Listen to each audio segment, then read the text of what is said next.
ಮುದ್ದು ಮಕ್ಕಳೇ, ಎಲ್ಲರಿಗೂ ಕೂಡ ಬೆಳಗಿನ ಶುಭ ವಂದನೆಗಳು. ಇಲ್ಲಿ ಇಂದು ನಾನು 9ನೇ ತರಗತಿಯ ಅಧ್ಯಾಯ 15ರ ಆಹಾರ ಸಂಪನ್ಮೂಲಗಳಲ್ಲಿ ಸುಧಾರಣೆ ಅಂತಕ್ಕಂಥ ಅಧ್ಯಾಯದ ಉಳಿದರ್ಧ ಭಾಗವನ್ನು ನಾವು ಇವತ್ತು ನೋಡೋಣ. ಈ ಹಿಂದಿನ ತರಗತಿಯಲ್ಲಿ ನಾವು ನೋಡಿರ್ತಕ್ಕಂಥದ್ದು ಆಹಾರ ಅಂದ್ರೇನು, ಆಹಾರದ ಪ್ರಾಮುಖ್ಯತೆ ಅಂದ್ರೇನು, ನಂತರ ಆಹಾರ ಸಂಪನ್ಮೂಲಗಳಲ್ಲಿ ಸುಧಾರಣೆ ಮಾಡೋದಕ್ಕೆ ನಾವು ಬೆಳೆಯ ಇಳುವರಿಯಲ್ಲಿ ಸುಧಾರಣೆ ಹೇಗೆ ಮಾಡಬೇಕು ಅನ್ನೋದನ್ನು ನೋಡಿದ್ವಿ. ಮತ್ತು ಅದರ ನೆಕ್ಸ್ಟು ನಾವು ನೋಡಿದ್ದು ನಿನ್ನೆ ದಿವಸ ಹಿಂದಿನ ಅಧ್ಯಾಯದಲ್ಲಿ ಬೆಳೆಯ ತಳಿ ಸುಧಾರಣೆ ನಾವು ಹೇಗೆ ಮಾಡ್ತೇವೆ ಅನ್ನೋದ್ರ ಬಗ್ಗೆ ನೋಡಿದ್ವಿ. ಇನ್ನು ಅದರ ನೆಕ್ಸ್ಟು ನಾವು ನೋಡ್ತಕ್ಕಂಥದ್ದು ಬೆಳೆಯ ಉತ್ಪಾದನೆಯ ನಿರ್ವಹಣೆ ಅಂತ ಹೇಳಿ. ಇವತ್ತು ನಾವು ನೋಡ್ತಕ್ಕಂಥದ್ದು ಬೆಳೆಯ ಉತ್ಪಾದನೆಯ ನಿರ್ವಹಣೆ ಅಂತಕ್ಕಂಥದ್ದು. ಇದರಲ್ಲಿ ನಾವು ಬೆಳೆಯ ಉತ್ಪಾದನೆಯನ್ನು ಮಾಡಬೇಕಾದ್ರೆ ನಾವು 3 ಅಂಶಗಳನ್ನು ನೋಡ್ತೇವೆ. ಒಂದು ವೆಚ್ಚರಹಿತ ಉತ್ಪಾದನೆ, ಅಂದರೆ ಯಾವುದೇ ಖರ್ಚಿಲ್ಲದೆ ನಾವು ಬೆಳೆಯ ಉತ್ಪಾದನೆಯನ್ನು ಹೆಚ್ಚಿಸೋದು. ಕಡಿಮೆ ವೆಚ್ಚದ ಉತ್ಪಾದನೆ ಮತ್ತು ಅಧಿಕ ವೆಚ್ಚದ ಉತ್ಪಾದನೆ ಅಂತ ಹೇಳಿ ಈ 3 ಅಂಶಗಳನ್ನು ನಾವು ನೋಡ್ತೇವೆ. ಇಲ್ಲಿ ಬೆಳೆಯ ಉತ್ಪಾದನೆ ನಿರ್ವಹಣೆಯಲ್ಲಿ ಸಸ್ಯಗಳ ಬೆಳವಣಿಗೆಯನ್ನು ನಾವು ನೋಡೋದಾದರೆ, ಇಲ್ಲಿ ಸಸ್ಯಗಳ ಬೆಳವಣಿಗೆ ನಿಮ್ಗೆ ಗೊತ್ತೇ ಇದೆ. ನಮಗೆ ಹೇಗೆ ಆಹಾರ, ನೀರು, ಗಾಳಿ ಹೇಗೆ ಬೇಕೋ ಹಾಗೆಯೇ ಸಸ್ಯಗಳಿಗೂ ಕೂಡ ಆಹಾರ ಬೇಕು, ನೀರು ಬೇಕು, ಗಾಳಿ ಬೇಕು. ಹಾಗೆಯೇ ಅಲ್ಲಿ ಅವುಗಳಿಗೆ ಯಾವ ಯಾವ ಪೋಷಕಾಂಶಗಳು ಬೇಕು ಅನ್ನೋದ್ರ ಬಗ್ಗೆ ನಮಗೆ ಸ್ವಲ್ಪ ನಾಲೆಜ್ ಇರಬೇಕಾಗತ್ತೆ. ಇನ್ನು ಇಲ್ಲಿ ಗಾಳಿಯ ಮೂಲಕ, ನೀರಿನ ಮೂಲಕ ಮತ್ತು ಮಣ್ಣಿನ ಮೂಲಕ ಏನು ಮಾಡ್ತವೆ ಅಂತ ಹೇಳಿದರೆ ಸಸ್ಯಗಳು ಪೋಷಕಾಂಶಗಳನ್ನು ಪಡಿತಾ ಹೋಗ್ತಾರೆ. ಇಲ್ಲಿ ಸಸ್ಯಗಳಿಗೆ ನಾವು ಪೋಷಕಾಂಶಗಳನ್ನು ಯಾವ್ಯಾವ ರೂಪದಲ್ಲಿ ಅಂತ ಹೇಳಿದರೆ, ಗಾಳಿಯಿಂದ ಕೆಲವೊಂದು ಪೋಷಕಾಂಶಗಳು ಅವುಗಳಿಗೆ ಲಭ್ಯ ಇದೆ. ಅದರಲ್ಲಿ ಯಾವುದು ಗಾಳಿಯ ಮೂಲಕ ಪಡೆದುಕೊಳ್ತಕ್ಕಂತಹ ಪೋಷಕಾಂಶಗಳು ಯಾವುದು ಅಂದರೆ ಕಾರ್ಬನ್ನು, ಆಕ್ಸಿಜನ್. ಇನ್ನು ನೀರಿನ ಮೂಲಕನೂ ಕೂಡ ಕೆಲವೊಂದು ಧಾತುಗಳನ್ನು, ಕೆಲವೊಂದು ಪೋಷಕಾಂಶಗಳನ್ನು ನಾವು ಪಡ್ಕೊಳ್ತೇವೆ. ಯಾವುದು? ಹೈಡ್ರೋಜನ್ ಮತ್ತು ಆಕ್ಸಿಜನ್ ನೀರಿನ ಮೂಲಕ ಪಡೆದುಕೊಳ್ತಕ್ಕಂಥದ್ದು. ಇನ್ನು ಮಣ್ಣಿನ ಮೂಲಕ ಪಡೆದುಕೊಳ್ತವೆ ಕೆಲವೊಂದು ಪೋಷಕಾಂಶಗಳನ್ನು. ಮಣ್ಣಿನ ಮೂಲಕನೂ ಕೂಡ ಏನು ಮಾಡ್ತವೆ? ಪಡ್ಕೊಳ್ತವೆ. ಇಲ್ಲಿ ಮಣ್ಣಿನ ಮೂಲಕ ಪಡೆಯುವ ಪೋಷಕಾಂಶಗಳನ್ನು ಮತ್ತೆ ನಾವು ಡಿವೈಡ್ ಮಾಡ್ತೇವೆ. ಕೆಲವೊಂದು ಅವುಗಳಿಗೆ ದೊಡ್ಡ ಪ್ರಮಾಣದಲ್ಲಿ ಬೇಕಾಗುತ್ತೆ, ಹೆಚ್ಚಿನ ಪ್ರಮಾಣದಲ್ಲಿ ಬೇಕಾಗುತ್ತೆ ಕೆಲವು ಪೋಷಕಾಂಶಗಳು ಕಡಿಮೆ ಪ್ರಮಾಣದಲ್ಲಿ ಬೇಕಾಗುತ್ತೆ. ಹಾಗಾದರೆ ಹೆಚ್ಚಿನ ಪ್ರಮಾಣದಲ್ಲಿ ಅವಶ್ಯಕ ಇರತಕ್ಕಂಥ ಪೋಷಕಾಂಶಗಳನ್ನು ನಾವು ಕರಿತೇವೆ ಬೃಹತ್ ಪೋಷಕಾಂಶಗಳು. ದೊಡ್ಡ ಪ್ರಮಾಣದಲ್ಲಿ, ಹೆಚ್ಚಿನ ಪ್ರಮಾಣದಲ್ಲಿ ಯಾವುದ್ಯಾವುದು ಹಾಗಾದರೆ ಅಂತ ಹೇಳೋದಾದರೆ, ಇಲ್ಲಿ ನೈಟ್ರೋಜನ್ ಬೃಹತ್ ಪೋಷಕಾಂಶಕ್ಕೆ ಉದಾಹರಣೆಗಳು ಕೊಡಿ ಅಂತ ಹೇಳಿದರೆ, ನೈಟ್ರೋಜನ್ ಅಂದರೆ ಸಾರಜನಕ ಅಂತ ಕರೀತೇವೆ, ಫಾಸ್ಫರಸ್ ಅಂದರೆ ರಂಜಕ, ಮತ್ತು ಪೊಟ್ಯಾಷಿಯಂ ಮತ್ತು ಕ್ಯಾಲ್ಸಿಯಂ ಮತ್ತು ಮೆಗ್ನೀಷಿಯಂ ಮತ್ತು ಸಲ್ಫರ್. ಇದಿಷ್ಟು ಬೃಹತ್ ಪೋಷಕಾಂಶಗಳು. ಇಲ್ಲಿ ಸಸ್ಯಗಳಿಗೆ ಬೇಕಾಗಿರ್ತಕ್ಕಂಥ ಪೋಷಕಾಂಶಗಳಲ್ಲಿ ಒಟ್ಟು 13 ಪೋಷಕಾಂಶಗಳನ್ನು ನಾವು ಗುರುತಿಸ್ತೇವೆ. ಯಾವುದರಲ್ಲಿ ಕೆಲವೊಂದು ಹೆಚ್ಚಿನ ಪ್ರಮಾಣದಲ್ಲಿ ಅದು ಬೃಹತ್ ಪೋಷಕಾಂಶ. ಅದಕ್ಕೆ ಉದಾಹರಣೆ nitrogen, phosphorus, potassium, calcium, magnesium ಮತ್ತು ಸಲ್ಫರ್. ಇನ್ನು ಕೆಲವು ಪೋಷಕಾಂಶಗಳು ಮಣ್ಣಿನ ಮೂಲಕ ಪಡೆಯತಕ್ಕಂಥ ಕೆಲವು ಪೋಷಕಾಂಶ ಸ್ವಲ್ಪ ಇದ್ರೂ ಸಾಕು ಮಣ್ಣಲ್ಲಿ. ಅವು ಅಂತಹ ಪೋಷಕಾಂಶಗಳನ್ನು ನಾವು ಸೂಕ್ಷ್ಮ ಪೋಷಕಾಂಶಗಳು ಅಥವಾ ಕಿರು ಪೋಷಕಾಂಶಗಳು ಅಂತ ಹೇಳಿ ಕರೀತೇವೆ. ಹಾಗಾದರೆ ಕಡಿಮೆ ಪ್ರಮಾಣದಲ್ಲಿ ಅವಶ್ಯಕ ಇರತಕ್ಕಂಥ ಪೋಷಕಾಂಶಗಳು ಯಾವ್ಯಾವುದು ಉದಾಹರಣೆ ಅಂತ ಹೇಳಿದರೆ, ಕಬ್ಬಿಣ ಜೊತೆಗೆ ಮ್ಯಾಂಗನೀಸ್, ಜೊತೆಗೆ ಬೋರಾನ್, ಸತು ಅಥವಾ ಜಿಂಕ್ ಅಂತ ಏನು ಕರೀತೇವಲ್ಲ ಸತು, ಮತ್ತು ತಾಮ್ರ, ಮೊಲಿಬ್ಡಿನಮ್ ಮತ್ತು ಕ್ಲೋರಿನ್. ಇವು ಸೂಕ್ಷ್ಮ ಪೋಷಕಾಂಶಗಳು, ಸಸ್ಯಗಳಿಗೆ ಅವಶ್ಯಕವಿರ್ತಕ್ಕಂಥ ಸೂಕ್ಷ್ಮ ಪೋಷಕಾಂಶಗಳು. ಒಟ್ಟು ಎಷ್ಟಾಯಿತು ನೋಡಿ, 1 2 3 4 5 6 7 8 9 10 11 12 13 ಪೋಷಕಾಂಶಗಳ ಅವಶ್ಯಕತೆ ಇದೆ ಸಸ್ಯಗಳಿಗೆ ಬೆಳವಣಿಗೆಗೆ. 13 ಪೋಷಕಾಂಶಗಳು. ಒಂದು ವೇಳೆ ಇವುಗಳಲ್ಲಿ ಯಾವುದಾದ್ರೂ ಕೊರತೆ ಆದರೂ ಕೂಡ ಏನಾಗುತ್ತೆ ಸಸ್ಯಗಳಿಗೆ ಅಂತ ಹೇಳಿದರೆ, ಇಲ್ಲಿ ಅವುಗಳ ಕೊರತೆಯಿಂದ ಅವುಗಳ ಬೆಳವಣಿಗೆ ಏನಾಗುತ್ತೆ? ಕುಂಠಿತ ಆಗುತ್ತೆ. ಆ ಪೋಷಕಾಂಶಗಳ ಕೊರತೆ ಆಯಿತು ಅಂತ ಹೇಳಿದರೆ ಅವುಗಳ ಬೆಳವಣಿಗೆ ಮೇಲೆ ಅದು ಪ್ರಭಾವ ಬೀರುತ್ತೆ. ಚೆನ್ನಾಗಿ ಸೊಂಪಾಗಿ ಬೆಳೆದಿಲ್ಲ ಗಿಡಗಳು, ಅಯ್ಯೋ ಎಷ್ಟು ಚೆನ್ನಾಗಿ ಬೆಳೆದಿದ್ದಾವೆ ಅಂತ ಹೇಳಿದರೆ ಅವುಗಳಿಗೆ ಎಲ್ಲ ಪೋಷಕಾಂಶಗಳು ಸರಿಯಾಗಿ ಸಪ್ಲೈ ಆಗಿದ್ದಾವೆ ಅಂತ ಅರ್ಥ ಮಾಡ್ಕೊಳ್ಬೇಕು. ಅವುಗಳ ಬೆಳವಣಿಗೆ ಕುಂಠಿತ ಆಯಿತು ಅಂತ ಹೇಳಿದರೆ ಅವುಗಳಿಗೆ ಯಾವುದೋ ಪೋಷಕಾಂಶಗಳ ಕೊರತೆ ಆಗಿದೆ ಅನ್ನೋದು ನಮಗೆ ಗೊತ್ತಾಗುತ್ತೆ. ಹಾಗಾದರೆ ಬೆಳವಣಿಗೆ ಏನಾಗುತ್ತೆ, ಕುಂಠಿತ ಆಗುತ್ತೆ. ಬೆಳವಣಿಗೆ ಕುಂಠಿತ ಆಯಿತು ಅಂತ ಹೇಳಿದರೆ ಬೆಳೆಯ ಇಳುವರಿ ಕೂಡ ಏನಾಗುತ್ತೆ, ಕಡಿಮೆ ಆಗುತ್ತೆ. ಜೊತೆಗೆ ಸಂತಾನೋತ್ಪತ್ತಿ, ಆ ಪೋಷಕಾಂಶಗಳ ಕೊರತೆ ಉಂಟಾಯಿತು ಸಸ್ಯಗಳಲ್ಲಿ ಅಂತ ಹೇಳಿದರೆ ಸಂತಾನೋತ್ಪತ್ತಿಯ ಮೇಲೇನೂ ಕೂಡ ಅದು ಪ್ರಭಾವವನ್ನು ಬೀರುತ್ತೆ. ಸಂತಾನೋತ್ಪತ್ತಿ ಮೇಲೆ ಪ್ರಭಾವ ಬೀರ್ತು ಅಂದರೆ ಆಟೋಮೆಟಿಕ್ಕಾಗಿ ಬೆಳೆಯ ಇಳುವರಿ ಏನಾದಂಗಾಯಿತು, ಕಡಿಮೆ ಆದಂಗಾಯಿತು. ಇನ್ನು ಈ ಬೆಳೆಯ ಇಳುವರಿ ಕಡಿಮೆ ಆಗೋದಲ್ಲದೆ ರೋಗಗಳು ಕೂಡ ಕಾಣಿಸ್ಕೊಳ್ತವೆ. ಅವುಗಳಲ್ಲಿ ಅನೇಕ ರೋಗಗಳು, ಉದಾಹರಣೆಗೆ ಇದರಲ್ಲಿ ಮಣ್ಣಿನಲ್ಲಿರ್ತಕ್ಕಂಥ ಸಾರಜನಕ ಕಡಿಮೆ ಆದರೆ, ರಂಜಕ ಕಡಿಮೆ ಆಗಿದ್ರೆ, ಪೊಟ್ಯಾಷಿಯಂ, ಕ್ಯಾಲ್ಸಿಯಂ, ಮ್ಯಾಗ್ನೀಷಿಯಂ, ಸಲ್ಫರ್, ಕಬ್ಬಿಣ, ಮ್ಯಾಂಗನೀಸ್, ಬೋರಾನ್, ಸತು, ಕಾಪರ್, ಮಾಲಿಬ್ಡಿನಮ್ ಮತ್ತು ಕ್ಲೋರಿನ್ ಯಾವುದು ಕಡಿಮೆ ಆದರೂ ಕೂಡ ಒಂದೊಂದು ರೋಗಗಳು, ಅವುಗಳಲ್ಲಿ ಒಂದೊಂದರ ಕೊರತೆಯಿಂದ ಒಂದೊಂದು ರೋಗಗಳು ಏನಾಗ್ತವೆ, ಕಂಡು ಬರ್ತವೆ. ಹಾಗಾದರೆ ಇಲ್ಲಿ ನಾವು ಈ ಪೋಷಕಾಂಶಗಳ ನಿರ್ವಹಣೆ ಅನ್ನೋದ್ರಲ್ಲಿ ಅಂದರೆ ಈ ಎಲ್ಲ ಪೋಷಕಾಂಶಗಳನ್ನು ನಾವು ಅವುಗಳಿಗೆ ಸಿಗೋ ಹಾಗೆ ಮಾಡಬೇಕು ಅಂದರೆ ಮಣ್ಣಿನಲ್ಲಿ ಆ ಪೋಷಕಾಂಶಗಳ ಪ್ರಮಾಣ ಕಡಿಮೆ ಆಗಿತ್ತು, ಹೆಚ್ಚಾಗಿತ್ತು ಅನ್ನೋದನ್ನು ನಾವು ಟೆಸ್ಟ್ ಮೂಲಕ ಏನು ಮಾಡ್ಕೊಳ್ಬೋದು, ಕಂಡುಕೊಳ್ಬೋದು. ಹಾಗಾದರೆ ಅವುಗಳ ಕೊರತೆ ಆಗದಂತೆ ನಾವೇನು ಮಾಡಬೇಕು, ಪೋಷಕಾಂಶಗಳನ್ನು ಮಣ್ಣಿಗೆ ಸೇರಿಸಬೇಕು. ಯಾವುದರ ಮೂಲಕ, ಗೊಬ್ಬರಗಳನ್ನು ಹಾಕೋದರ ಮೂಲಕ. ಗೊತ್ತಾಯ್ತಾ?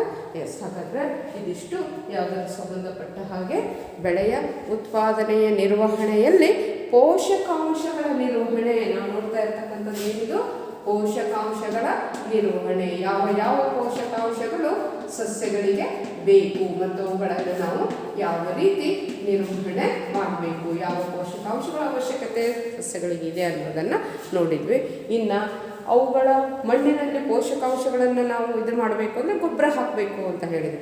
ಹಾಗಾದರೆ ಗೊಬ್ಬರ ಅಂದರೆ ಏನು, ಅದರಲ್ಲಿ ಗೊಬ್ಬರದ ವಿಧಗಳು ಯಾವ್ದ್ಯಾವುದು ಅನ್ನೋದನ್ನು ನಾವೀಗ ನೋಡ್ತಾ ಇನ್ನು ನಾವು ಗೊಬ್ಬರದ ಬಗ್ಗೆ ನೋಡೋ ಹಾಗೆ, ಗೊಬ್ಬರ ಅನ್ನೋದು ಮಣ್ಣಿನ ಫಲವತ್ತತೆಯನ್ನು, ಮಣ್ಣಿನಲ್ಲಿ ಪೋಷಕಾಂಶಗಳ ಪ್ರಮಾಣವನ್ನು ಹೆಚ್ಚಿಸ್ತಕ್ಕಂಥ ವಸ್ತುವಿಗೆ ನಾವೇನಂತ ಕರಿತೇವೆ, ಗೊಬ್ಬರ ಅಂತ ಹೇಳಿ ಕರಿತೇವೆ. ಹಾಗಾದರೆ ಇಲ್ಲಿ ಗೊಬ್ಬರದಲ್ಲಿ ನಾವು ಅನೇಕ ಬಗೆಯ ಗೊಬ್ಬರಗಳನ್ನು ನೋಡ್ತೇವೆ. ಯಾವುದ್ಯಾವುದು ಅಂತ ಹೇಳಿದರೆ, ಮೊದಲನೇದು ಸಾವಯವ ಗೊಬ್ಬರ ಅಂತ ಹೇಳಿ, ಎರಡನೇದು ರಸಗೊಬ್ಬರ ಅಂತ ಹೇಳಿ, ಮೂರನೇದು ಇಲ್ಲಿ ಸಾಮಾನ್ಯವಾಗಿ ನಾವು ಇದನ್ನು ಸಾವಯವ ಗೊಬ್ಬರ ಮತ್ತು ರಸಗೊಬ್ಬರ ಅಂತ ಹೇಳಿ ಏನು ಮಾಡ್ತೇವೆ, ಡಿವೈಡ್ ಮಾಡ್ತೇವೆ. ಹಾಗಾದರೆ ಇಲ್ಲಿ ಸಾವಯವ ಗೊಬ್ಬರ ಅಂದರೆ ಏನು ಅಂತ ಹೇಳಿದರೆ, ಸಾವಯವ ವಸ್ತುಗಳನ್ನು ಬಳಸಿಕೊಂಡು, ಅಂದರೆ ತ್ಯಾಜ್ಯ ವಸ್ತುಗಳು ಇರ್ತಾವಲ್ಲ, ಪ್ರಾಣಿ ತ್ಯಾಜ್ಯ ಇರ್ಬೋದು, ಸಸ್ಯ ತ್ಯಾಜ್ಯ ಇರ್ಬೋದು, ಇವೆಲ್ಲವುಗಳನ್ನು ಬಳಸಿಕೊಂಡು ನಾವೇನು ಮಾಡ್ತೇವೆ, ಸಾವಯವ ಗೊಬ್ಬರವನ್ನು ತಯಾರು ಮಾಡ್ತೇವೆ. ಹಾಗಾದರೆ ಸಾವಯವ ಗೊಬ್ಬರ ಏನು ಮಾಡುತ್ತೆ ಅಂತ ಹೇಳಿದರೆ, ಜೇಡಿ ಮಣ್ಣಿನಲ್ಲಿರ್ತಕ್ಕಂಥ ಅಧಿಕ ಪ್ರಮಾಣದ ಸಾವಯವ ವಸ್ತುಗಳು ನೀರನ್ನು ಸುಲಭವಾಗಿ ಹರಿದು ಹೋಗೋದಕ್ಕೆ ಅನುಕೂಲ ಮಾಡಿಕೊಡುತ್ತೆ. ಇದು ನೀರು ಹರಿದು ಹೋಗಲು ಅನುಕೂಲ ಮಾಡಿಕೊಡುತ್ತೆ. ಜೊತೆಗೆ ಜೌಗುವಿಕೆ, ಆ ಒಂದು ಭೂಮಿಯಲ್ಲಿ ಜೌಗುವಿಕೆ ಆಗುವುದನ್ನು ಅದು ತಪ್ಪಿಸುತ್ತೆ. ಯಾವುದು, ಸಾವಯವ ಗೊಬ್ಬರ. ಸಾವಯವ ಗೊಬ್ಬರ ಅಂತಕ್ಕಂಥದ್ದು ಸಾವಯವ ವಸ್ತುಗಳು ಜೌಗುವಿಕೆ ಅಂತ ಹೇಳಿದರೆ, ಇಲ್ಲಿ ನೀರು ಹರಿದು ಹೋಗ್ಬಿಟ್ಟು ಜಂಪ್ ಹಿಡಿಯೋದು ಅಂತ ಹೇಳ್ತಾರೆ ನೋಡಿ. ಬಹಳಷ್ಟು ನೀರು ನಿಂತರೆ ಏನಾಗ್ಬಿಡುತ್ತೆ ಅಂತ ಹೇಳಿದರೆ ಜೌಗುವಿಕೆ ಉಂಟಾಗುತ್ತೆ. ಆ ಜೌಗುವಿಕೆಯನ್ನು ತಡೆಗಟ್ಟೋದಕ್ಕೆ ಇದು ಸಹಾಯವನ್ನು ಮಾಡುತ್ತೆ. ಇನ್ನು ಈ ಸಾವಯವ ಗೊಬ್ಬರವನ್ನು ಹೇಗೆ ತಯಾರು ಮಾಡ್ತಾರೆ ಅಂತ ಹೇಳಿದ್ರೆ, ಇದರಲ್ಲಿ ಮತ್ತೆ ನಾವು ನೋಡ್ತೇವೆ ಮಿಶ್ರ ಗೊಬ್ಬರ, ಎರೆಗೊಬ್ಬರ ಮತ್ತು ಹಸಿರು ಗೊಬ್ಬರ ಅಂತ ಹೇಳಿ. ಹಾಗಾದರೆ ಈ ಸಾವಯವ ಗೊಬ್ಬರಗಳ ಮೂಲಕ ನಾವು ಜೈವಿಕ ಅಲ್ಲಿ ಬಳಕೆ ಮಾಡ್ತಕ್ಕಂಥದ್ದು ಏನು ಅಂತ ಹೇಳಿದರೆ, ಜೈವಿಕ ವಸ್ತುಗಳನ್ನು ಬಳಸಿಕೊಂಡು, ಅಂದರೆ ಸಸ್ಯ ತ್ಯಾಜ್ಯ ಅಥವಾ ಪ್ರಾಣಿ ತ್ಯಾಜ್ಯಗಳನ್ನು ಬಳಸಿಕೊಂಡು ನಾವೇನು ಮಾಡ್ತೇವೆ, ಆ ಗೊಬ್ಬರವನ್ನು ತಯಾರು ಮಾಡ್ತೇವೆ. ಹಾಗಾದರೆ ಇಲ್ಲಿ ಮೊದಲನೇದಾಗಿ ನಾವು ನೋಡೋಣ, ಯಾವುದು, ಮಿಶ್ರ ಗೊಬ್ಬರವನ್ನು ನಾವು ಯಾವ ರೀತಿ, ಆ ಸಾವಯವ ಗೊಬ್ಬರದಲ್ಲೇ ಮಿಶ್ರ ಗೊಬ್ಬರ ಮತ್ತು ಎರೆ ಗೊಬ್ಬರವನ್ನು ನಾವು ಹೇಗೆ ತಯಾರು ಮಾಡ್ತೇವೆ ಅಂತ ಹೇಳಿ. ಈ ಮಿಶ್ರ ಗೊಬ್ಬರ ಅಥವಾ ಸಾವಯವ ಇದನ್ನು ಯಾವುದು ಎರೆಗೊಬ್ಬರವನ್ನು ತಯಾರು ಮಾಡಬೇಕು ಅಂತ ಹೇಳಿದರೆ ನಾವು ಕಟ್ ಮಾಡಿ ಬಳಸಿ ಬಿಸಾಡಿರ್ತಕ್ಕಂತಹ ತರಕಾರಿಗಳಿರ್ತವೆ, ಪ್ರಾಣಿಗಳು ತಿಂದೇ ಬಿಟ್ಟಿರ್ತಕ್ಕಂಥ ಆಹಾರ ಪದಾರ್ಥಗಳಿರ್ತವೆ, ಗೃಹ ತ್ಯಾಜ್ಯಗಳು ಅಂದರೆ ಮುಸುರೆ ಅದು ಇದು ಇರುತ್ತಲ್ಲ ಅವು, ಆನಂತರ ನಾವು ಕಿತ್ತಿರ್ತಕ್ಕಂಥ ಕಳೆ ಗಿಡಗಳು ಇರ್ತವೆ, ಅವುಗಳನ್ನು ಬಳಕೆ ಮಾಡ್ತೇವೆ. ಅವನ್ನೆಲ್ಲ ಏನು ಮಾಡ್ತೇವೆ ಅಂತ ಹೇಳಿದರೆ ಒಂದು ಗುಂಡಿ ತೋಡ್ಬಿಟ್ಟು ಮಣ್ಣನ್ನು ತೋಡ್ಬಿಟ್ಟು ಅದರಲ್ಲಿ ಅವನ್ನೆಲ್ಲ ಹಾಕ್ತಾ ಬರೋದು, ಜೊತೆಗೆ ಮಣ್ಣನ್ನು ಹಾಕೋದು ಮತ್ತು ನೀರನ್ನು ಹಾಕ್ತಾ ಬಂದಾಗ ಜೊತೆಗೆ ಸ್ವಲ್ಪ ಎರೆಹುಳುಗಳನ್ನು ಅದರಲ್ಲಿ ಬಿಟ್ಟರೆ ಏನಾಗುತ್ತೆ ಅಂತ ಹೇಳಿದರೆ ಆ ಎರೆಹುಳುಗಳು ವಿಘಟನೆಯನ್ನು ಹೆಚ್ಚಿಸ್ಬಿಟ್ಟು ಅಲ್ಲಿ ಗೊಬ್ಬರವನ್ನು ತಯಾರು ಮಾಡ್ತಾವಲ್ಲ, ಆ ಗೊಬ್ಬರಕ್ಕೆ ಆ ಸಾವಯವ ಗೊಬ್ಬರ, ಅದರಲ್ಲಿ ಇದನ್ನು ಮಿಶ್ರ ಗೊಬ್ಬರ ಮತ್ತು ಎರೆ ಗೊಬ್ಬರ ಅಂತ ಹೇಳಿ ಏನು ಮಾಡೋದಿಲ್ಲ. ಇಲ್ಲಿ ಒಂದು ದೊಡ್ಡ ಗುಂಡಿ ತೋಡೋದು, ಆ ಗುಂಡಿಯಲ್ಲಿ ನಾವು ಡೈಲಿ ಏನು ವೇಸ್ಟು ಇರುತ್ತಲ್ಲ ಅದನ್ನು ಹಾಕ್ತಾ ಬರೋದು, ನೀರು ಹಾಕೋದು, ಮಣ್ಣು ಹಾಕೋದು, ಎರೆಹುಳುಗಳನ್ನು ಬಿಡೋದು. ಇದರಿಂದ ಏನಾಗ್ತಾ ಹೋಗುತ್ತೆ ಅಂತ ಹೇಳಿದರೆ ಅವೆಲ್ಲ ಕೊಳಿತಾ ಹೋಗ್ತವೆ, ಕೊಳಿತು ಅಂದರೆ ಜೈವಿಕ ವಿಘಟನೆ ಆಗುತ್ತೆ. ಆವಾಗ ಅದು ಗೊಬ್ಬರವಾಗಿ ಮಾರ್ಪಾಡಾಗುತ್ತೆ. ಅದನ್ನು ತಗೊಂಡು ಹೋಗಿ ನಾವು ಕೃಷಿ ಭೂಮಿಗೆ ಹಾಕೋದ್ರಿಂದ ಆ ಭೂಮಿಯ ಫಲವತ್ತತೆ ಏನಾಗುತ್ತೆ, ಹೆಚ್ಚಿಗೆ ಆಗುತ್ತೆ. ಈ ರೀತಿ ನಾವು ಏನು ಮಾಡ್ಬೋದು, ಮಿಶ್ರ ಗೊಬ್ಬರ ಮತ್ತು ಎರೆಗೊಬ್ಬರವನ್ನು ಅಂದರೆ ಎರೆಹುಳುವನ್ನು ನಾವಲ್ಲಿ ಹಾಕೋದು ಏನು ಅಂದರೆ ಜೈವಿಕ ವಿಘಟನೆಯ ಪ್ರಮಾಣ ಏನಾಗಲಿ ಹೆಚ್ಚಾಗಲಿ ಅಂತ ಹೇಳಿ. ಇನ್ನು ಹಸಿರು ಗೊಬ್ಬರ ಅಂದರೆ ಏನು ಅಂತ ಹೇಳೋದಾದರೆ ಕೃಷಿ ಬೀಜಗಳನ್ನು ಬಿತ್ತನೆ ಮಾಡೋದಕ್ಕೆ ಮುಂಚಿತವಾಗಿ ನಾವು ಸನ್ಹೆಮ್ ಮತ್ತು ಗೌರ್ ಅಂತಕ್ಕಂಥ ಕೆಲವು ಸಸ್ಯಗಳನ್ನು ಅಲ್ಲಿ ಬೆಳೆಸೋದು.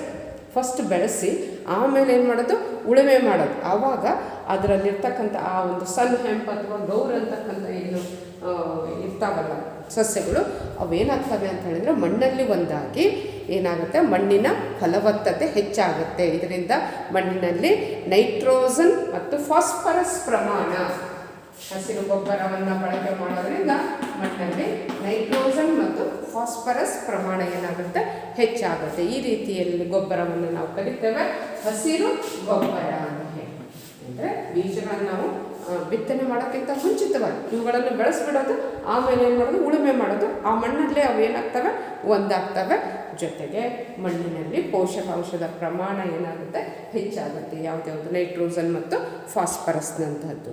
ಇನ್ನು ಅದರ ನೆಕ್ಸ್ಟು ನಾವು ನೋಡ್ತಕ್ಕಂಥದ್ದು ಕೃಷಕ ಗೊಬ್ಬರ ಅಥವಾ ಇದನ್ನು ರಸಗೊಬ್ಬರ ಅಂತ ಹೇಳಿ ಕರಿತೀವಿ. ರಸಗೊಬ್ಬರ. ಹಾಗಾದರೆ ರಸಗೊಬ್ಬರ ಅಂತ ಹೇಳಿದರೆ ವಾಣಿಜ್ಯ ಉದ್ದೇಶಕ್ಕೋಸ್ಕರ ಅಂದರೆ ವಾಣಿಜ್ಯ ಉದ್ದೇಶಕ್ಕಾಗಿ ತಯಾರಿಸಲಾಗಿರ್ತಕ್ಕಂಥ ಗೊಬ್ಬರವನ್ನು ನಾವು ಏನಂತ ಕರಿತೇವೆ, ರಸಗೊಬ್ಬರ ಅಂತ ಹೇಳಿ. ಇದರಲ್ಲಿರ್ತಕ್ಕಂಥ ಮುಖ್ಯ ಪೋಷಕಾಂಶಗಳು ಅಂತ ಹೇಳಿದರೆ ನೈಟ್ರೋಜನ್, ಫಾಸ್ಫರಸ್ ಮತ್ತು ಪೊಟ್ಯಾಷಿಯಂ, NPK ಅಂತ ಹೇಳಿ ಕರಿತೇವೆ. ನೈಟ್ರೋಜನ್, ಫಾಸ್ಫರಸ್ ಮತ್ತು ಪೊಟ್ಯಾಷಿಯಂನನ್ನು ಒಳಗೊಂಡಿರ್ತಕ್ಕಂತಹ ಗೊಬ್ಬರಕ್ಕೆ ನಾವು ರಸಗೊಬ್ಬರ ಅದರಲ್ಲಿರ್ತಕ್ಕಂಥದ್ದು. ಹಾಗಾದರೆ ಇದು ಏನು ಮಾಡುತ್ತೆ ಅಂತ ಹೇಳಿದರೆ ಸಸ್ಯರೆಂಬೆಗಳ ಮತ್ತು ಅಲ್ಲಿ ಬಿಡ್ತಕ್ಕಂಥ ಹೂವುಗಳ ಬೆಳವಣಿಗೆಯನ್ನು ಉತ್ತೇಜನ ಮಾಡ್ತಕ್ಕಂಥದ್ದು. ಇದರಿಂದ ಹೆಚ್ಚು ಏನಾಗುತ್ತೆ ಅಂತ ಹೇಳಿದರೆ ಹೆಚ್ಚು ವೆಚ್ಚದ ಕೃಷಿಯ ಅತ್ಯಧಿಕ ಇಳುವರಿಯಲ್ಲಿ ರಸಗೊಬ್ಬರಗಳನ್ನು ಒದಗಿಸ್ತಕ್ಕಂಥ ಒಂದು ಪ್ರಮುಖ ಅಂಶವಾಗಿದೆ ಅಂತ ಹೇಳ್ಬೋದು. ಇನ್ನು ಇಲ್ಲಿ ನಿಮಗೊಂದು ಗೊತ್ತಿರಲಿ, ಈ ರಸಗೊಬ್ಬರ ಅನ್ನೋದು ಒಳ್ಳೆಯದೇ, ಆದರೆ ಇವುಗಳನ್ನು ಬಳಕೆ ಮಾಡಬೇಕಾದ್ರೆ ನಾವು ಬಹಳ ಎಚ್ಚರಿಕೆ ಕ್ರಮವನ್ನು ವಹಿಸಬೇಕು. ಈ ರಸಗೊಬ್ಬರಗಳನ್ನು ಹಾಕಬೇಕಾದ್ರೆ ಆ ಮಣ್ಣಿನ ಒಂದು ಇದನ್ನು ನೋಡ್ಕೊಳ್ಬೇಕು, ಟೆಸ್ಟ್ ಮಾಡ್ಕೊಳ್ಬೇಕು, ಮತ್ತು ಅದಕ್ಕೆ ಎಷ್ಟು ಅಗತ್ಯ ಇದೆಯೋ ಅಷ್ಟೇ ಪ್ರಮಾಣದಲ್ಲಿ ನಾವು ರಸಗೊಬ್ಬರಗಳನ್ನು ಹಾಕಬೇಕು. ಯಾಕಂತ ಹೇಳಿದರೆ ರಸಗೊಬ್ಬರಗಳ ಅತಿಯಾದ ಬಳಕೆಯಿಂದ ಏನಾಗ್ಬೋದು, ಸಸ್ಯಗಳು ಸುಟ್ಟು ಹೋಗ್ಬಿಡ್ಬೋದು, ಆ ರೀತಿ ಇರುತ್ತೆ. ಹಾಗಾಗಿ ರಸಗೊಬ್ಬರಗಳನ್ನು ನಾವು ಬಳಸಬೇಕಾದ್ರೆ ಸೂಕ್ತ ಪ್ರಮಾಣದಲ್ಲಿ ಸೂಕ್ತ ಸಮಯದಲ್ಲೇ ಉಪಯೋಗಿಸಬೇಕು. ಏನೋ ಜಾಸ್ತಿ ಇಳುವರಿ ಬರುತ್ತೆ ಅಂತ ಹೇಳಿದ್ರೆ ಹೆಚ್ಚಿಗೆ ಗೊಬ್ಬರ ಹಾಕಿದರೆ ಹೆಚ್ಚಿಗೆ ಇಳುವರಿ ಬರದೇನೆ ಆ ಸಸ್ಯಗಳೆಲ್ಲ ಏನಾಗಿ ಹೋಗ್ಬೋದು, ನಾಶವಾಗಿ ಹೋಗ್ಬೋದು. ಜೊತೆಗೆ ಅವುಗಳ ಅತಿಯಾದ ಬಳಕೆಯಿಂದ ಏನಾಗುತ್ತೆ ಅಂತ ಹೇಳಿದರೆ ಜಲಮಾಲಿನ್ಯ ಉಂಟಾಗುತ್ತೆ. ಅತಿಯಾದ ಬಳಕೆಯಿಂದ ಏನಾಗುತ್ತೆ, ಜಲ ಮಾಲಿನ್ಯ ಅಂದರೆ ಅವೆಲ್ಲ ನೀರಿಗೆ ಕೊಚ್ಕೊಂಡು ಹೋಗ್ಬಿಟ್ಟು ನೀರಿನ ಮಾಲಿನ್ಯವನ್ನು ಉಂಟು ಮಾಡ್ತವೆ. ಹಾಗಾದರೆ ಇದನ್ನು ನಾವು ಕರಿತೇವೆ ಜಲ ಮಾಲಿನ್ಯಕ್ಕೆ ರಸಗೊಬ್ಬರಗಳು ಕಾರಣ ಆಗಿದ್ದಾವೆ ಅಂತ ಹೇಳ್ಬೋದು. ಹಾಗಾಗಿ ಇಲ್ಲಿ ರಸಗೊಬ್ಬರಗಳು ಮಣ್ಣಿನ ಫಲವತ್ತಾಗಲಿ ಅಂತ ಹಾಕ್ತೇವೆ, ಆದರೆ ಅತಿಯಾದ ಬಳಕೆ ಮಾಡಿದರೆ ಮತ್ತು ತಕ್ಕ ಸಮಯಕ್ಕೆ ಅವುಗಳನ್ನು ಹಾಕದೇ ಇದ್ದರೆ ಅದೇನಾಗುತ್ತೆ ಅಂತ ಹೇಳಿದರೆ ಮಣ್ಣಿನ ಫಲವತ್ತತೆಯನ್ನು ಮಾಡೋ ಬದಲಾಗಿ ಮಣ್ಣಿನ ಫಲವತ್ತತೆಯನ್ನು ನಾಶ ಮಾಡುತ್ತೆ. ಆ ಮಣ್ಣಿನಲ್ಲಿರ್ತಕ್ಕಂಥ ಸೂಕ್ಷ್ಮ ಜೀವಿಗಳು ರಸಗೊಬ್ಬರ ಬಳಕೆಯಿಂದ ಏನಾಗ್ತವೆ, ತೊಂದರೆಗೆ ಒಳಗಾಗ್ತವೆ. ಇದರಿಂದ ನಮಗೆ ಬೆಳೆಯ ಇಳುವರಿ ಏನಾಗ್ಬಿಡುತ್ತೆ, ಕುಂಠಿತ ಆಗುತ್ತೆ. ಇಲ್ಲಿ ನಿಮ್ಗೆ ಗೊತ್ತಿರ್ಬೋದು, ರಸಗೊಬ್ಬರ ಇರ್ಬೋದು, ಕಳೆನಾಶಕ ಇರ್ಬೋದು, ಕೀಟನಾಶಕ ಇರ್ಬೋದು, ಇವುಗಳನ್ನು ನಾವು ಅತಿಯಾಗಿ ಬಳಸಬಾರ್ದು. ನಿಮ್ಗೆ ಗೊತ್ತಿದೆ, ಇವುಗಳ ಅತಿಯಾದ ಬಳಕೆಯಿಂದ ಏನಾಗುತ್ತೆ, ಪರಿಸರ ಮಾಲಿನ್ಯ ಆಗುತ್ತೆ. ಒಂದು ಭೂಮಾಲಿನ್ಯ ಆಗ್ಬೋದು, ಜಲಮಾಲಿನ್ಯ ಆಗ್ಬೋದು, ಮತ್ತು ವಾಯು ಮಾಲಿನ್ಯನೂ ಕೂಡ ಆಗಬಹುದು. ಇನ್ನು ಅದರ ನೆಕ್ಸ್ಟು ನಾವು ನೋಡ್ತಕ್ಕಂಥದ್ದು ಇನ್ನೊಂದು ರಸಗೊಬ್ಬರ, ದಟ್ ಈಸ್ ಜೈವಿಕ ಗೊಬ್ಬರ ಅಂತ ಹೇಳಿ ಕರೀತೀವಿ. ಜೈವಿಕ ಗೊಬ್ಬರ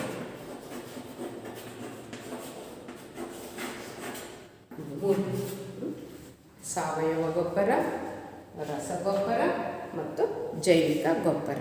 ನಿಮ್ಗೆ ಗೊತ್ತೇ ಇದೆ, ಜೈವಿಕ ಗೊಬ್ಬರ ಅಂತ ಹೇಳಿದರೆ ಇದು ಯಾವುದು, ನಿಮ್ಮ ಆಲ್ಗೆಗಳು ಅಂತ ಏನು ಕರೀತಾರಲ್ಲ, ಪಾಚಿಯಂತಹವುಗಳನ್ನು ನಾವು ಕೃಷಿ ಭೂಮಿಗೆ ಹಾಕೋದ್ರಿಂದ ಏನಾಗುತ್ತೆ ಅಂತ ಹೇಳಿದರೆ, ಆ ಕೃಷಿ ಭೂಮಿಯಲ್ಲಿ ಫಲವತ್ತಾಗುತ್ತೆ. ಕೃಷಿ ಭೂಮಿ ಫಲವತ್ತಾಗುತ್ತೆ ಅಂದರೆ ಆ ಮಣ್ಣಿನಲ್ಲಿ ಪೋಷಕಾಂಶಗಳ ಪ್ರಮಾಣ ಏನಾಗ್ತಾ ಹೋಗುತ್ತೆ, ಹೆಚ್ಚಾಗ್ತಾ ಹೋಗುತ್ತೆ. ಹಾಗಾದರೆ ನೀಲಿ ಹಸಿರು ಶೈವಲಗಳು ಇವು ಜೈವಿಕ ಮಾಧ್ಯಮಗಳಿಂದ ತಯಾರಿಸಿರ್ತಕ್ಕಂಥ ಜೈವಿಕ ರಸಗೊಬ್ಬರಗಳು. ಹಾಗಾದರೆ ಇವುಗಳನ್ನು ನಾವು ಬಳಸೋದ್ರಿಂದ ನೀಲಿ ಹಸಿರು ಶೈವಲ, ನೀಲಿ ಹಸಿರು ಶೈವಲ ಇವುಗಳ ಬಳಕೆಯಿಂದ ಏನಾಗುತ್ತೆ, ಮಣ್ಣಿನ ಫಲವತ್ತತೆ ಹೆಚ್ಚಾಗುತ್ತೆ. ಇದಿಷ್ಟು ಗೊಬ್ಬರಕ್ಕೆ ಸಂಬಂಧಪಟ್ಟ ಹಾಗೆ. ಸಾವಯವ ಗೊಬ್ಬರ ಅಂದರೆ ಏನು, ಅದರ ವಿಧಿಗಳು ಯಾವ್ಯಾವು ಮತ್ತು ಅವುಗಳನ್ನು ಹೇಗೆ ನಾವು ಬಳಕೆ ಮಾಡಬೇಕು, ನಂತರ ರಸಗೊಬ್ಬರ ಅಂದರೆ ಏನು, ಅದರ ಬಳಕೆ ಮಾಡಬೇಕಾದ್ರೆ ನಾವು ಯಾವ ಅಂಶಗಳನ್ನು ಗಮನಿಸಬೇಕು, ಮತ್ತು ಜೈವಿಕ ಗೊಬ್ಬರ ಅಂದರೆ ಏನು, ಅದನ್ನು ನಾವು ಹೇಗೆ ಮಾಡ್ಬೋದು. ನಿಮಗೆ ಗೊತ್ತಿದೆ, ಜೈವಿಕ ಗೊಬ್ಬರ ನೀವು ಹೊಂಡಗಳಲ್ಲಿ ಅದರಲ್ಲೆಲ್ಲ ಏನೇ ಪಾಚಿಯಂತಹ ವಸ್ತುಗಳು ಏನು ತೇಲ್ತಾ ಇರುತ್ತಲ್ಲ, ಅಂಥವುಗಳನ್ನು ನಾವು ಏನು ಮಾಡೋದು, ಕೃಷಿ ಭೂಮಿಗೆ ತಂದು ಹಾಕೋದ್ರಿಂದ ಆ ಮಣ್ಣಿನ ಫಲವತ್ತತೆ ಹೆಚ್ಚಾಗಿ ಬೆಳೆಯ ಇಳುವರಿನೂ ಕೂಡ ಏನಾಗುತ್ತೆ, ಹೆಚ್ಚಾಗುತ್ತೆ. ಇನ್ನು ಅದರ ನೆಕ್ಸ್ಟು ಈ ಬೆಳೆಯ ಉತ್ಪಾದನೆ ನಿರ್ವಹಣೆಯಲ್ಲಿ ನೀರಾವರಿ ಅಂದರೆ ಏನು, ನೀರಾವರಿಯ ವಿಧಾನಗಳು ಯಾವ್ಯಾವು ಅನ್ನೋದನ್ನು ನಾವೀಗ ನೋಡ್ತಾ ಹೋಗೋಣ. ಈಗ ನಾವು ನೀರಾವರಿ ಅದರ ಬಗ್ಗೆ ನೋಡೋಣ. ನಿಮಗೆಲ್ಲರಿಗೂ ಗೊತ್ತಿದೆ, ನೀರಾವರಿ ಅಂತ ಹೇಳಿದರೆ ಸಂಗ್ರಹಿಸಿದ ನೀರಿನಿಂದ ಕೃಷಿ ಮಾಡೋದಕ್ಕೆ ನಾವೇನಂತ ಕರಿತೇವೆ, ನೀರಾವರಿ. ಸಂಗ್ರಹಿಸಿದ ನೀರು ಅಂದರೆ ನಿಮ್ಗೆ ಗೊತ್ತಿದೆ, ನಮ್ಮ ಭಾರತದ ವ್ಯವಸಾಯ ಅಂತಕ್ಕಂಥದ್ದು ಆ್ಯಕ್ಚುಲಿ ಮಳೆಯನ್ನು ಅವಲಂಬಿತವಾಗಿರ್ತಕ್ಕಂಥದ್ದು. ಆದರೆ ಮಳೆ ಅಂತಕ್ಕಂಥದ್ದು ಬಂದರೆ ಬಂತು, ಇಲ್ಲಾಂದರೆ ಇಲ್ಲ. ಹೀಗಾಗಿ ರೈತ ಬಹಳ ಸಂಕಷ್ಟಕ್ಕೆ ಒಳಗಾಗ್ತಾನೆ. ಹಾಗಾಗಿ ಇತ್ತೀಚಿನ ದಿನಗಳಲ್ಲಿ ಏನು ಮಾಡ್ತಾ ಇದ್ದಾರೆ ಅಂತ ಹೇಳಿದ್ರೆ, ನೀರಾವರಿಯನ್ನು ಹೆಚ್ಚೆಚ್ಚು ಅವಲಂಬಿಸಿ ಕೃಷಿ ಮಾಡ್ತೇವೆ.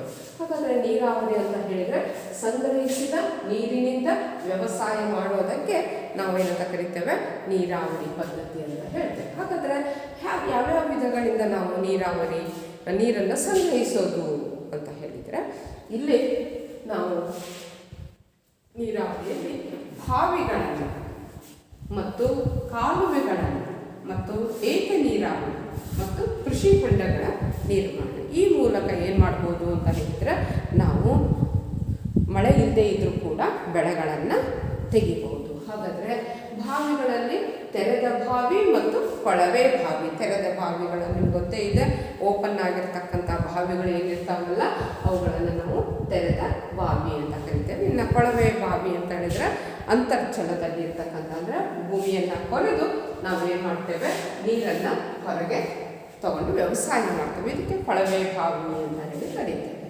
ಇನ್ನು ಕಾಲುವೆಗಳು ಅಂದರೆ ಇಲ್ಲಿ ಏನು ಮಾಡ್ತೇವೆ ಅಂದರೆ, ಜಲಾಶಯಗಳಿಂದ ನದಿಗಳಿಂದ ಪೈಪ್ಲೈನ್ ಮೂಲಕ ಕಾಲುವೆಗಳಿಗೆ ನೀರು ಹರಿಸಿ, ಆ ಕಾಲುವೆಗಳಿಂದ ನಮ್ಮ ಕೃಷಿ ಭೂಮಿಗೆ ಏನು ಮಾಡ್ತೇವೆ, ನೀರನ್ನು ಹರಿಸಿ ವ್ಯವಸಾಯ ಮಾಡ್ತೇವೆ.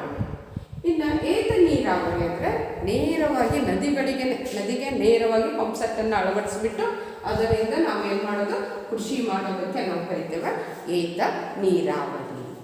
ಆನಂತರ ಇತ್ತೀಚಿನ ದಿನಗಳಲ್ಲಿ ಕೃಷಿ ಹೊಂಡಗಳನ್ನು ನಾವೇನು ಮಾಡ್ತಾ ಇದ್ದೇವೆ, ನಿರ್ಮಾಣ ಮಾಡ್ತಾ ಇದ್ದೇವೆ. ನಮ್ಮ ಕೃಷಿ ಭೂಮಿಯಲ್ಲೇ ಏನು ಮಾಡೋದು, ದೊಡ್ಡ ದೊಡ್ಡ ಹೊಂಡಗಳ ರೀತಿಯಲ್ಲಿ ನೀರನ್ನು, ಅಲ್ಲಿ ಪ್ಲಾಸ್ಟಿಕ್ಕನ್ನು ಒಳಗಡೆ ಪ್ಲಾಸ್ಟಿಕ್ ಶೀಟನ್ನು ಅಳವಡಿಸಿಬಿಟ್ಟು ಏನು ಮಾಡ್ತೇವೆ ಅಂದರೆ ನೀರನ್ನು ಸಂಗ್ರಹಿಸಿ ಆ ನೀರಿನಿಂದ ನಾವೇನು ಮಾಡೋದು, ಕೃಷಿ ಮಾಡುವುದು.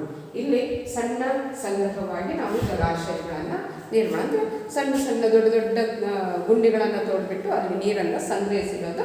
ನಮಗೆ ಬೇಕಾದಾಗ ಅದರಿಂದ ಏನು ಮಾಡೋದು, ನೀರನ್ನು ಬಳಸಿಕೊಂಡು ವ್ಯವಸಾಯ ಮಾಡೋದು. ಇದನ್ನು ಕೃಷಿ ಹೊಂಡ ಅಂತ ಹೇಳಿ ಕರೀತೇವೆ. ಹಾಗಾದರೆ ಇಲ್ಲಿ ಮಳೆ ಕೊಯ್ಲು ಅಂತಕ್ಕಂಥದ್ದು ಬರುತ್ತೆ. ಅಂದರೆ ಸಂಗ್ರಹಿಸಿ ನೀರನ್ನು ಅಂದರೆ ವೇಸ್ಟ್ ಆಗಿ ಹೋಗುತ್ತೆ. ಮಳೆ ಬಂತು ಅಂತ ಹೇಳಿದರೆ ಮಳೆ ನೀರು ಸುಮ್ಮನೆ ಕೊಚ್ಕೊಂಡು ನದಿಗೆ ಹೋಗುತ್ತೆ, ನದಿಯಿಂದ ಸಮುದ್ರಕ್ಕೆ ಹೋಗುತ್ತೆ, ಸಮುದ್ರದ ನೀರು ಕೃಷಿಗೆ ಉಪಯುಕ್ತ ಅಲ್ಲ ಅನ್ನೋದು ನಿಮಗೆಲ್ಲರಿಗೂ ಗೊತ್ತೇ ಇದೆ.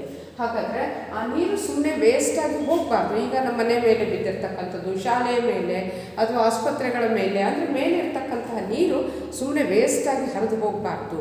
ಅಂತಹ ನೀರನ್ನು ನಾವು ಏನು ಮಾಡೋದು, ಸಂಗ್ರಹಿಸಿ ಅದನ್ನು ಕೃಷಿಗಾಗಿ ಬಳಕೆ ಮಾಡೋದಕ್ಕೆ ನಾವೇನಂತ ಕರೀತೇವೆ, ಮಳೆ ಕೊಯ್ಲು ಅಂತ ಹೇಳಿ ಕರೀತೇವೆ. ಹಾಗಾದರೆ ಮಳೆ ಕೊಯ್ಲಿನ ಮೂಲಕನೂ ಕೂಡ ನಾವು ಸಂಗ್ರಹಿಸಿದ ನೀರಿನಿಂದ ಏನು ಮಾಡ್ಬೋದು, ವ್ಯವಸಾಯವನ್ನು ಮಾಡ್ಬೋದು. ತೋಟಗಳಲ್ಲಿ ಇದರಲ್ಲಿ ಕೂಡ ನೀವು ಶಾಲೆಗಳಲ್ಲಿ ಕೂಡ ಮಳೆ ಕೊಯ್ಲು ಮಾಡಿಬಿಟ್ಟು ಏನು ಮಾಡ್ತಾ ಇದ್ದೇವೆ, ಆ ನೀರನ್ನು ಸಂಗ್ರಹಿಸಿ ಆ ನೀರಿನಿಂದ ನಾವು ಏನು ಮಾಡ್ತೇವೆ, ನಮ್ಮ ಚಿಕ್ಕ ಚಿಕ್ಕ ತೋಟಗಳನ್ನು ಏನು ನಿರ್ಮಾಣ ಮಾಡಿರ್ತೇವಲ್ಲ ಅಲ್ಲೆಲ್ಲ ನೀರನ್ನು ಹಾಯಿಸ್ತೇವೆ. ಹಾಗಾದರೆ ಜೊತೆಗೆ ಇಲ್ಲಿ ಚೆಕ್ ಡ್ಯಾಮ್ ಅಂತ ಹೇಳಿ ಕೇಳಿರ್ಬೋದು ನೀವು.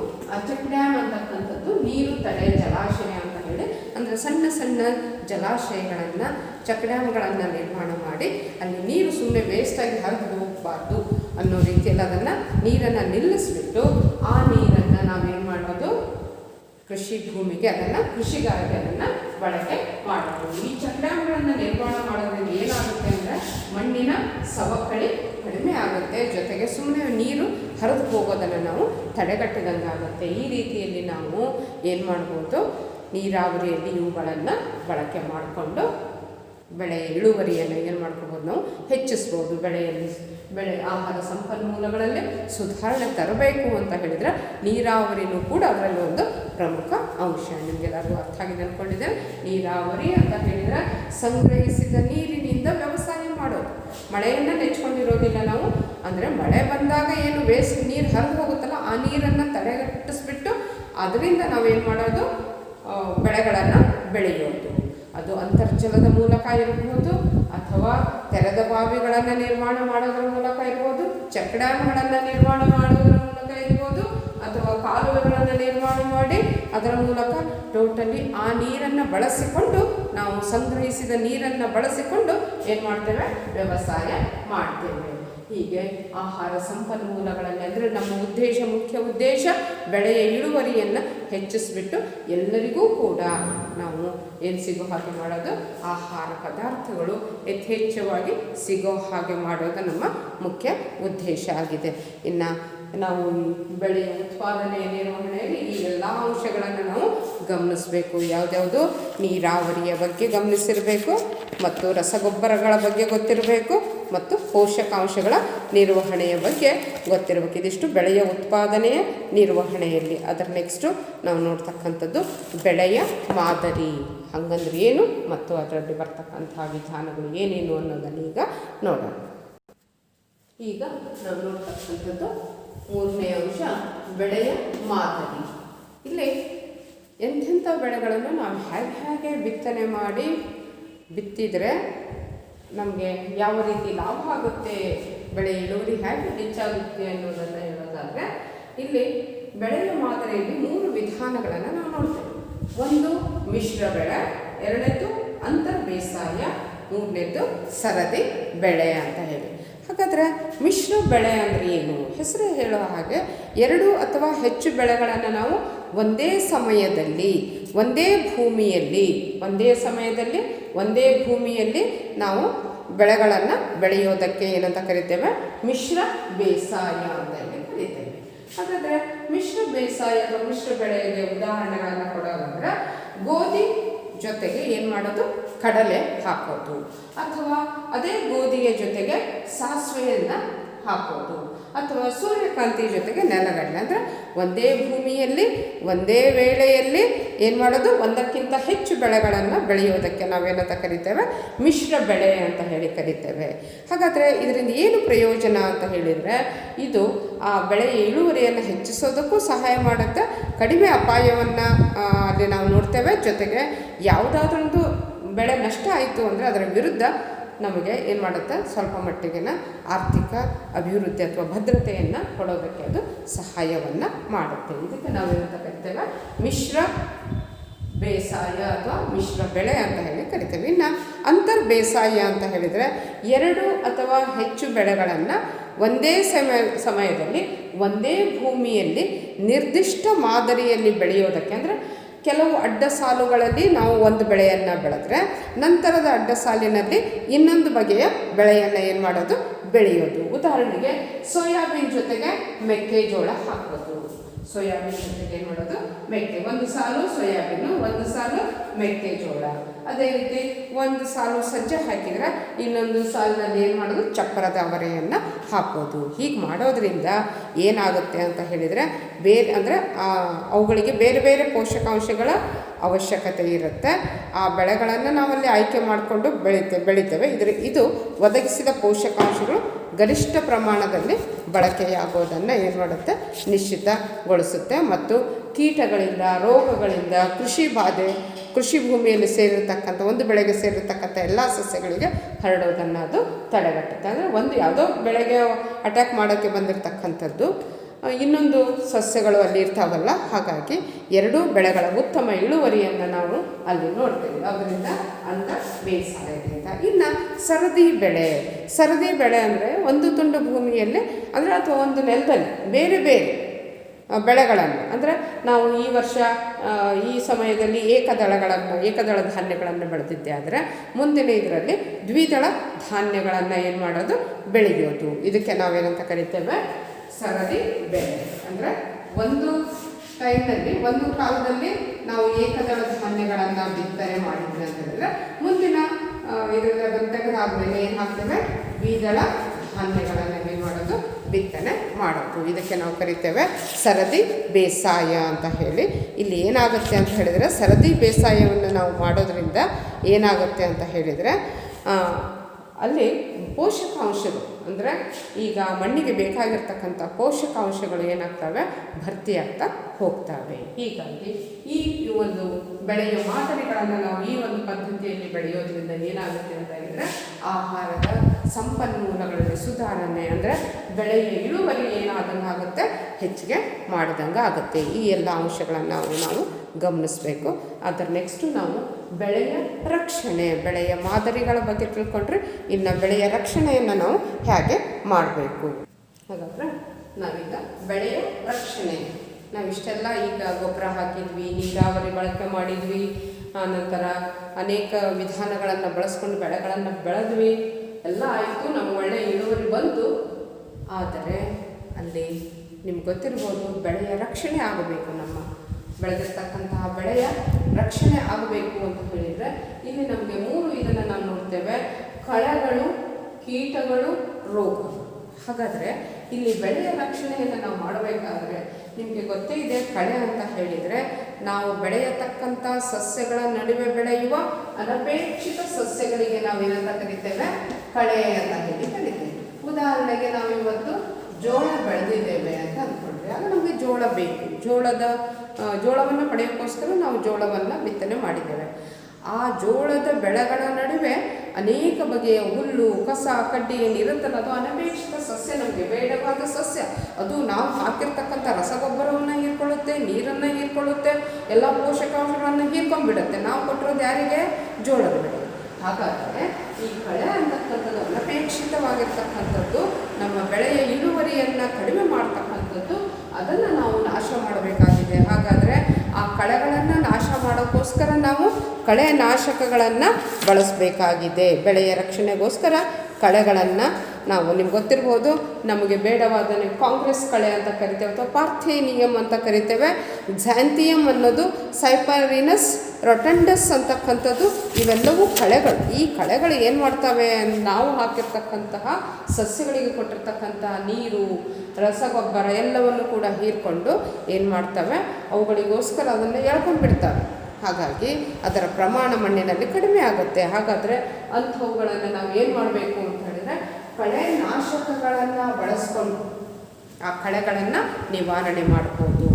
ಅಥವಾ ಮೆಕ್ಸಿಕನ್ ಫ್ಲೈ ಅಂತಕ್ಕಂಥ ಒಂದು ಜಿರುಂಡೆ ಇದೆ, ಅದನ್ನು ನಾವು ತಂದು ಬಿಡೋದ್ರಿಂದ ಏನಾಗುತ್ತೆ ಅಂತ ಹೇಳಿದರೆ ಅದು ಕೇವಲ ಪಾರ್ಥೇನಿಯಂ ಸಸ್ಯವನ್ನು ಮಾತ್ರ ತಿಂದು ಆ ಬೆಳೆಗಳನ್ನು, ಇನ್ನುಳಿದ ಬೆಳೆಗಳಿಗೆ ಯಾವುದೇ ಹಾನಿಯನ್ನು ಉಂಟು ಮಾಡದೆ ರಕ್ಷಣೆ ಮಾಡುತ್ತೆ. ಈ ರೀತಿಯಲ್ಲಿ ನಾವು ನೋಡ್ಬೋದು. ಇನ್ನು ಕೀಟ ಪಿಡುಗುಗಳ ಬಗ್ಗೆ ಹೇಳೋದಾದರೆ, ಇಲ್ಲಿ ಕೀಟ ಪಿಡುಗುಗಳು ಏನು ಮಾಡ್ತವೆ ಅಂತ ಹೇಳಿದರೆ, ಕೀಟಗಳು ಏನು ಮಾಡ್ತವೆ ಅಂತ ಹೇಳಿದರೆ ಬೇರನ್ನು ಕತ್ತರಿಸ್ತಕ್ಕಂಥ ಕೀಟಗಳು ಇರ್ತವೆ, ಕಾಂಡ ಕೊರೆಯತಕ್ಕಂಥ ಕೀಟಗಳು ಇರ್ತವೆ, ಆಮೇಲೆ ಕೋಶ ರಸವನ್ನು ಹೀರತಕ್ಕಂಥ ಕೀಟಗಳು ಇರ್ತವೆ, ಜೊತೆಗೆ ಹಣ್ಣನ್ನು ಕೊರೆಯತಕ್ಕಂಥ ಕೀಟಗಳು ನೀವು ನೋಡಿರ್ಬೋದು.